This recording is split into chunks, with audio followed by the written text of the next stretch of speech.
Welcome to Influential Entrepreneurs, bringing you interviews with elite business leaders and experts, sharing tips and strategies for elevating your business to the next level. Here's your host, Mike Saunders.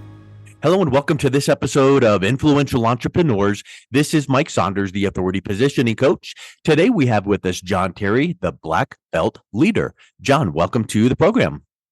Mike, thank you for the invitation. I am so glad to be here today. You know, I'm excited to talk with you because, as you know, we met at a conference and I just loved your talk and you gave me your book and I already read it, reviewed it on Amazon, and I love your approach. So I want to dive into your methodology and your teaching and your books. But first, give us a little bit of your background because reading over your bio, you've got quite the pedigree, 3-time martial arts Hall of Fame inductee, 2-time best-selling author, and so forth. But give us a little bit of your story and your background. Well, Mike, you've read the book, so you've heard my backstory. At 13 years of age, my parents relocated from a big city to a small town. I went from being the big city nobody to the small town somebody that every bully in school picked on. Dad said, John, I'm going to fix this for you. And he throws me in the martial arts. And now 5 black belts and 3 martial arts Hall of Fames later, I have the privilege of running the United States Martial Arts Hall of Fame. And I'm known across the industry as the Black Belt Leader. So what I found in martial arts is not only some incredible ways to learn to defend yourself, be situationally aware, but there's some incredible leadership principles hidden in the martial arts that are applicable to everyday life. And it's been my mission for the last several years to be telling that story to corporate America and individuals to help them discover, develop, and deploy their own unique black belt leader within so they can become a world-class master of who they are and what they do. You know, I can only imagine when you started in martial arts and then all of the training and all of the things and the things you learn and that it kind of I remember I took martial arts for one summer at a YMCA back in the day, but I didn't do anything since then. But I do know that it's very structured and discipline and loyalty, all of those great traits. At what point of you going through your training did you start thinking, you know, there's some applications in martial arts and life, in business, in success, and leadership? When did those thoughts start getting clear for you? You know, Mike, for me, it started early on because my dad was a big fan of personal growth and development. When I was 13, Dad introduced me to Dr. John Maxwell, who's become one of my personal mentors. And one of the things Dad taught me, he was a pastor. So Dad always looked for practical applications of the Bible or any lessons that we learned in life. And so from the time I was very young, Dad would always say, John, anytime you're going through something, there's more than one lesson to learn. And successful people pay attention to those lessons so they can learn them. I love it. So your early influences, Dad as a preacher's kid, and then martial arts, and then learning lessons personally and in the realm of applying them to more than one thing. So let's talk about, you know, your title as the Black Belt Leader. What does it mean to be a Black Belt Leader? Well, you know, Mike, I believe everybody's leading somebody somewhere right now, even if the only person they're leading is themselves. The problem for far too many people is they never stop to reflectively look inside and discover their passion, their purpose, and their calling. To be a black belt leader is to have an opportunity to go within and discover what it is that you've been put on this earth to do. I believe everybody's been put on earth on purpose for a purpose. And when we would discover that purpose, and they begin to develop ourselves through a lifetime commitment to personal growth, we now have an opportunity to deploy that greatness of who we are on the inside and make a difference not only in our lives, but make a difference in the lives of other people. And as a result of that, leave a lasting legacy to those that are one day going to take your place. That to me is what it means to be a black belt leader. Yeah.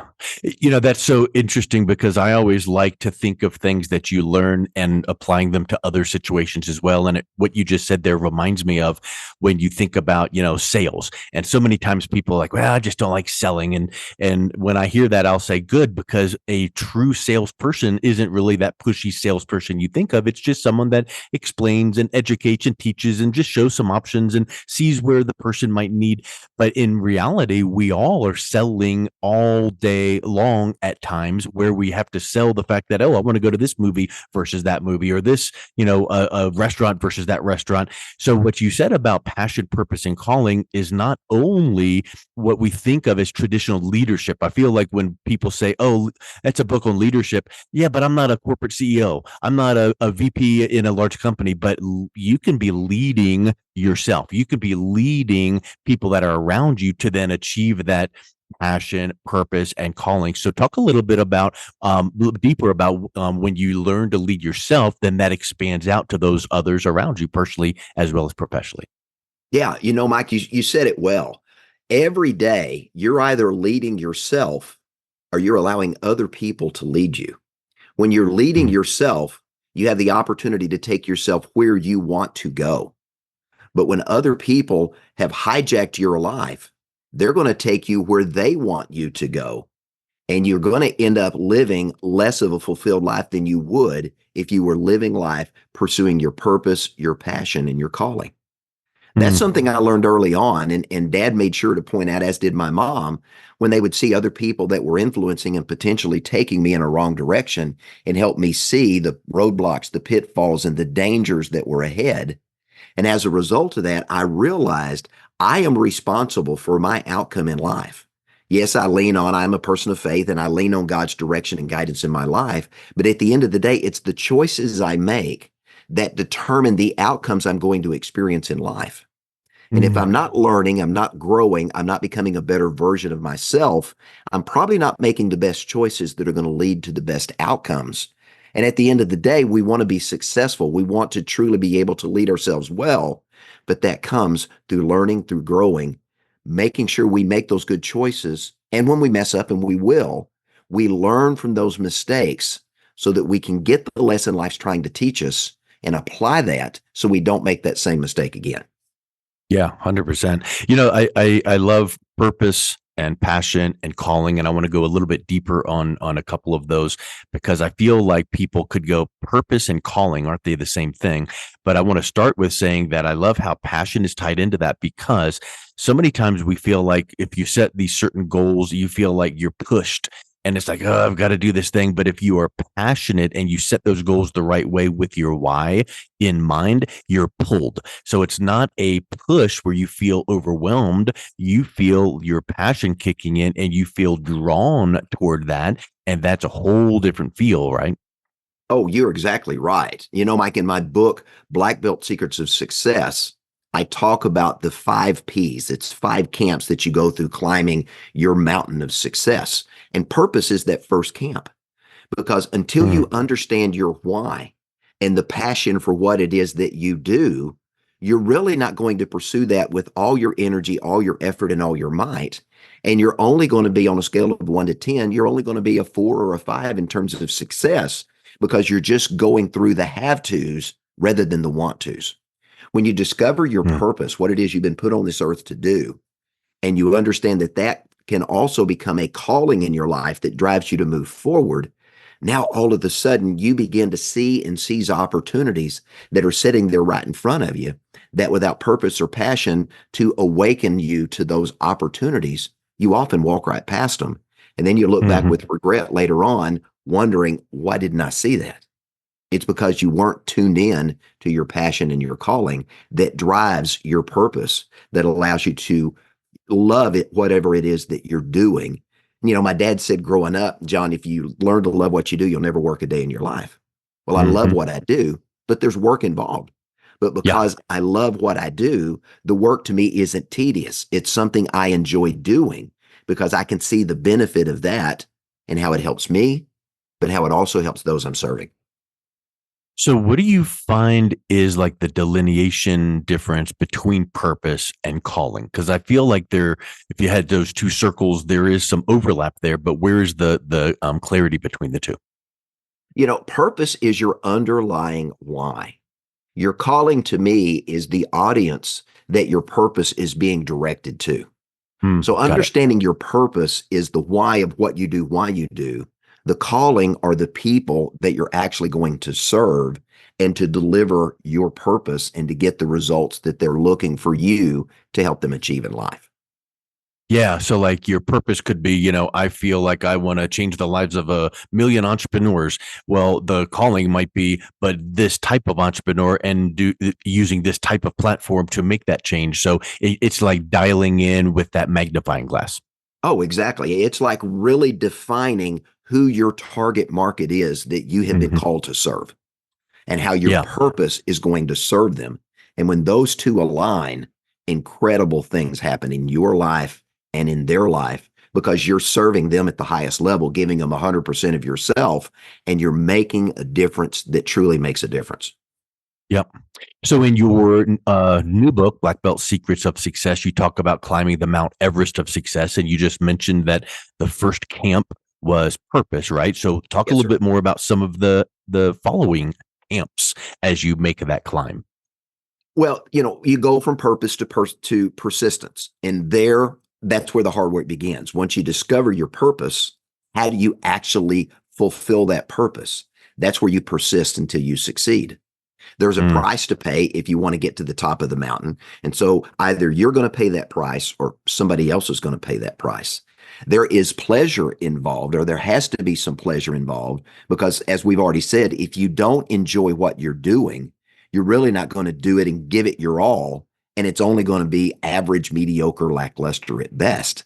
But then that fifth camp is what we call passion. It's that understanding that I have an opportunity to change the lives of not just myself, but other people. And I determine at that point how my legacy is going to be defined and how I'm going to be remembered when I'm gone. yeah. Those five camps and the lessons we learn along the way help us climb that Mount Everest of success, get to the pinnacle that truly becomes the significance of how we live our lives. I think that if you saw all of those camps listed in bullet point fashion and you said these are you put your hand over those bullet points and said these are the secrets of success and drum roll please, and then you unveiled them, people would read the words and go, yeah, okay. And it really, they wouldn't get the full import until you dive in and just really illuminate what purpose is and what persistence really means. So what I would wonder is, there's going to be some people that go, that I get it, I want it, I just don't know what I want. I think that in a lot of personal development programs, I hear some of those points coming up where the trainer will say, I sit down with someone and go, great, well, what do you really want out of life? And they go, I just don't know. So what do you do when you're working with a client and helping them come up with that passion and purpose, and they are having trouble really clarifying that? I take them back to belief, Mike, and I talk about that in my book, Black Belt Leadership 101. You can't achieve what you don't believe. So when I'm working with a client, I go into their beliefs and understand what they believe about themselves, what they believe about their passion, their calling, and I get a lot of clarity there before I move them forward. Because until they truly believe who they are, what they're capable of, and they truly believe in their passion, their purpose, and their calling, they're never going to really step into that uncomfortable place where success happens, where growth happens, where you get a chance to lead yourselves and influence others. They're going to hold back. And as a result of that, they're never going to rise to the full potential of who they could become. Yeah. Yeah, you gotta have to give them that thing to strive for. And I know that you agree with this. It's not about the achievement of that specific goal. It's about who you become and how you change in getting there, right? Oh, absolutely. Yes, sir. Yeah, it's not about the accomplishment. You run a 100-yard dash, you won, but you become a better person from training yourself to win that race. But now to get success, you got to go run another race. So Mm. it's not just the successes. Success is benchmarks along the way as we see ourselves learning and growing. I challenge audiences all the time. If you can be 1% better today than you were yesterday, and then again tomorrow, do that same thing, get 1% better in one area of your life tomorrow than today, and consistently do that for the rest of your life. How much better of a person are you going to become? How many more people are you going to have a chance to influence and change and have an opportunity to really make a difference that you'll be remembered, not just for weeks or months, but for years and decades after you're gone? That reminds me of Darren Hardy's book, The Compound Effect, the Yes. 1% difference. And it's not like, okay, you need to make a 40% difference this week, because sometimes those things feel so much bigger and unattainable. But if people look at what a 1% difference would be, it's like, oh, I can do that. But then Yeah. when you do that on the next day and the next week and the next category of your life, all of a sudden it starts to compound. And like that example of, I don't know the exact numbers, but would you rather have, $2 million cash right now or one penny that doubles every day for a month? And people like, give me the $2 million. But in reality, the doubling has that huge compound effect. So I think that Absolutely. people look at the end and go, oh, I could never do that big thing. But if you break it down to just this first step, it's like, oh, well, I could do that. So talk a little bit about, making sure that we know where we're headed with that bigger goal. We need to have that big vision, that big purpose. But if we can break them down into those attainable pieces, daily, weekly, monthly, now we're making progress. And that almost is that self-motivating aspect. Mike, one of the things my mom asked me early on, I thought it was a really dumb question until she explained it to me. She asked me when I was about 6 or 7 years old, how you eat an elephant. Yeah. And I looked at her and I said, I have absolutely no idea. I don't know if you start with the leg, the trunk, where. And she laughed and she said, John, you start eating the elephant one bite at a time. Yeah. And when we're called to do something great, we've got this incredible gift that God's put within us. And we have an opportunity to change the lives of ourselves and other people. Sometimes that task seems daunting. But as you said, if we can take that big, audacious goal, and I'll give you an example. A good friend of mine wanted to lose 100 pounds. Now, losing 100 pounds when you're 300 something pounds, that's a lofty goal. And he wanted to do that in 1 year. But he broke it down into saying, okay, if I want to lose 100 pounds, then I need to focus on losing roughly 9 pounds a month. And then he broke that down into a weekly goal, and then from there into a daily goal. And he figured out if he could lose a little over a half a pound a day, every day, over the next 12 months, he could lose 100 pounds. Well, he accomplished his 100-pound weight loss goal in 9.5 months because he realized after he got started, he began to see success. And he began to understand a concept. I say that you reward success so that it gets repeated. And every time he would lose weight, he would go do something that gave him some energy and some excitement and some type of reward. And in little over 9.5 months, he lost 100 pounds, ended up losing 120, and has kept that weight off now for 20 plus years. Wow. Because he realized that when he took that big goal and he broke it down, he could do a little bit every day, alter his eating habits, alter certain things in his life that ultimately brought about the big change that he wanted over time. And the neat thing there, I've used this example so many times where very similar to what you just mentioned of, hey, if you feel like you really need to get back into working out and you haven't worked out in decades, please do not go to the gym 6 days a week, 2 hours per day, because about the third day you're going to quit because you're so sore. So you have to pace yourself. So in your example there, I'll bet you that about 3 months in, 6 months in, he started doing things like even more exercise than he thought he was going to do because it was like really motivating. He saw progress and he's like, well, I could do more. I could do more. But yet, if he had done that day 1, day 2, day 3, it would have been overwhelming. So you have to realize, yep, here's my true north. Here's my big old goal. Here's my daily. But I'm not going to get ahead of myself because you have to realize what motivates and doesn't motivate you. And then I think a cherry on top is recognize that you need to gamify it as well and reward yourself at different milestones to kind of keep that momentum going. Yeah. Well, think about it. If you haven't worked out in 5 years and you say, I want to get myself in shape, what if you started with something simple, 1 push-up and 1 setup? And then you add 1 push-up and 1 setup every day. In 30 days, you're doing 30 push-ups and 30 sit-ups. In 60 days, you're doing 60 and 60. In 6 months, do the math, you're doing over 240 push-ups and sit-ups.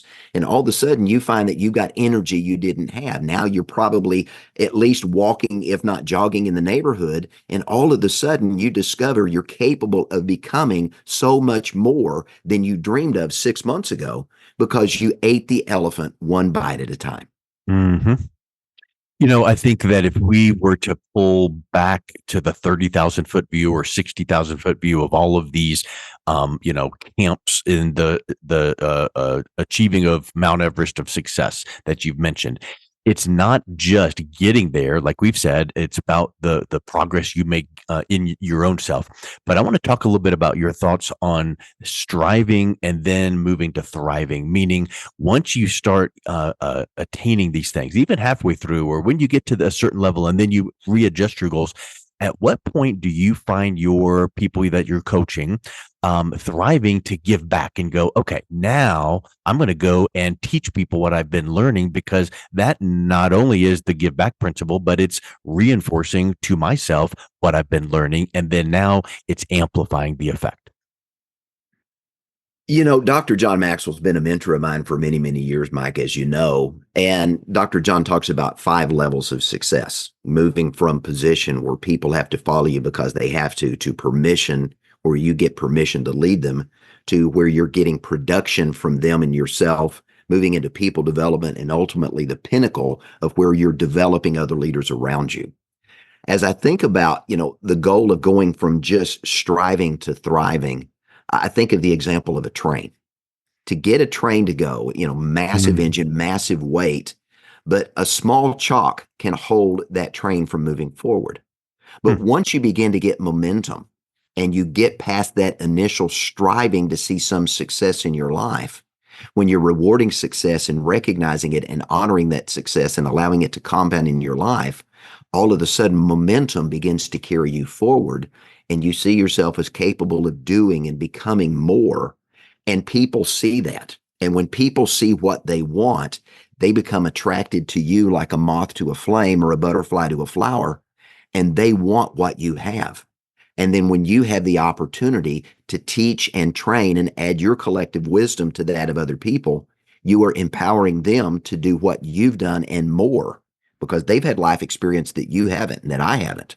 But when they can add your experience and my experience to their own, they get to shortcut success because they've learned what we've learned without having to go through all that we had to do to get there. And that lets them accelerate their opportunity to go from striving themselves to thriving in their own lives.